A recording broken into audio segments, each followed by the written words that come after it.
محمد علی صاحب، آپ کے بیٹے کی عمر 10 سال ہے، اس کو الرجی ہے اور ظاہر بچے سے اندازہ ہو رہا ہے کافی سالوں سے ہے، اس سیزن میں زیادہ ہو جاتی ہے۔ اس کے لیے ایڈوائز یہ ہے کہ آنکھوں کی پروٹیکشن کریں، سن گلاسز لگائیں، گرمی سے بچائیں، ڈسٹ سے بچائیں، اور آپ کے علاقے میں یا گھر میں اگر کوئی پھول وغیرہ یا کوئی ایسا درخت ہے جس سے اس کو الرجی بچوں کو زیادہ ہوتی ہے تو اس کی پہچان کریں، کوشش کریں کہ کس چیز سے ہوتی ہے تو اس کو اوائڈ کرائیں۔ اور باقی ایکسپوجر ہوتا ہے جب بچہ باہر جاتا ہے، ڈسٹ کی ایکسپوجر ہوتا ہے یا اس طرح کے گارڈن میں جاتا ہے تو اس کے بعد زیادہ خراب ہوتی ہیں،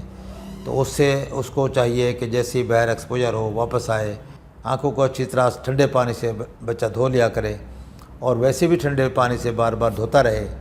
یا ٹھنڈی بوتل اٹھا کے فریج سے آنکھ بند کر کے ٹھنڈی ٹکور کر لیا کریں، اس سے بھی بچے کو ریلیف ملے گا، الرجی کم ہوگی۔